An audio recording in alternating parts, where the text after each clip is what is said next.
Okay, this is problem 3 in your homework, another AP free response, but it also, and the reason I'm having you do these is twofold. One is they're good preparation for the AP, the practice AP exam and the AP exam. Also, all three of these deal with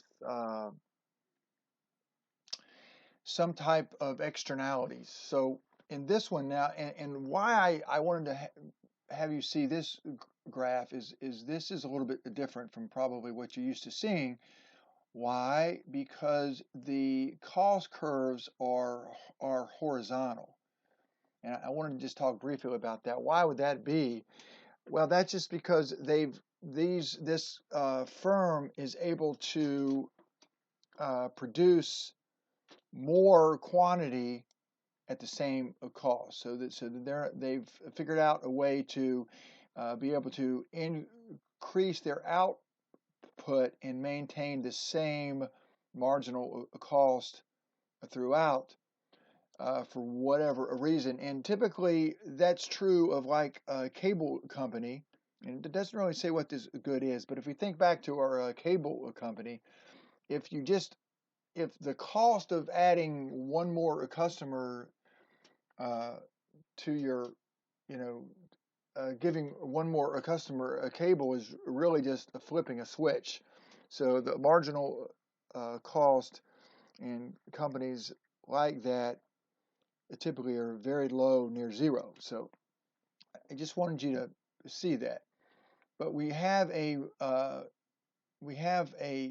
some type of externality, and it's asking you what it is. Is it positive or a negative? So before I tell you, you should know because we have a marginal social cost that's higher than the marginal private cost. So if the marginal social cost is higher, then we should know right away that we have a negative externality.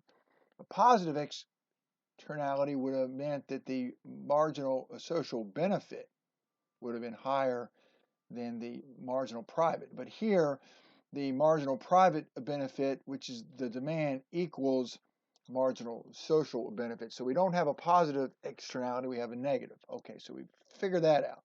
Um, Next, using labeling from the graph, identify the socially optimum output. Explain how you determine that. Well, the socially optimum output is going to be where your demand curve crosses where your demand curve, the marginal social benefit crosses your marginal social cost. That's going to be your socially optimum or allocatively efficient point. So that's going to be Q2 right here. Okay, so next is asking us to suppose, let me just grab my, so you see where I am. So suppose that good X is produced by a profit maximizing monopoly. Answer each of the following. Using a labeling from the graph above, identify the unregulated firm's output. Explain how you determine your answer. Well, we know in a monopoly where our output is always going to be where marginal revenue equals marginal cost. So where is that going to be? Marginal revenue equals marginal private cost. It's going to be right here at Q1.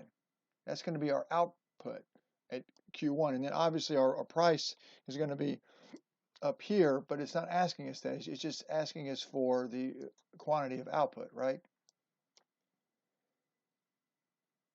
Yes, it's asking for the firm's output.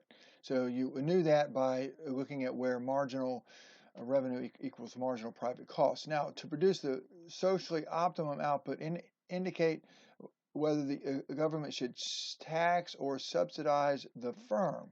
Okay, well, if we want this firm to produce at Q2, right here, well, we can see at Q2, marginal revenue is only $4. I mean, yeah, $4. At Q1, marginal revenue is 7. So if we ask them to produce at the socially optimal point Q2, we're going to need to subsidize the difference between 7 and 4. That's the marginal revenue. So the government is going to need to pay this monopoly a subsidy of $3, right? Because 7 minus 4 is 3. Okay. So far, so good. So they should subsidize that, right? $3. Now, calculate the dollar amount. We just did that. Okay. Suppose that good X is produced in a perfectly competitive industry. Answer each of the following. Using your graph, identify the equilibrium output in the absence of regulation. Explain how you determine your answer. Well, you just want to look at where marginal cost equals where marginal private cost equals marginal social benefit, or where supply equals demand, because this is your supply, marginal private cost, and your demand is your marginal social benefit. So where that point is, that's where a perfectly competitive firm would produce Q3, right? So then the only thing we need to do now is answer, let me, once again, sorry about that.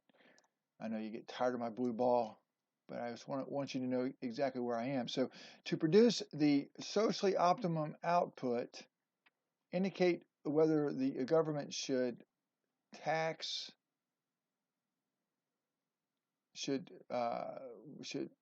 or subsidize the firms in the industry. Okay, so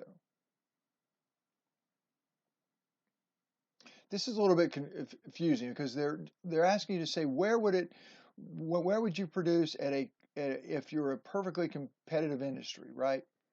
And so if we think about that, we know where that is, right? And the easiest way to answer this is, well, if we're producing here and the marginal social cost is here, that means there's a $5 difference in the private cost and the social cost. So we would want to, so the easiest way to think about that is, in order to compensate for that extra cost, we would want to tax the firms $5 per unit, because it's marginal here, right? So it's per unit, in order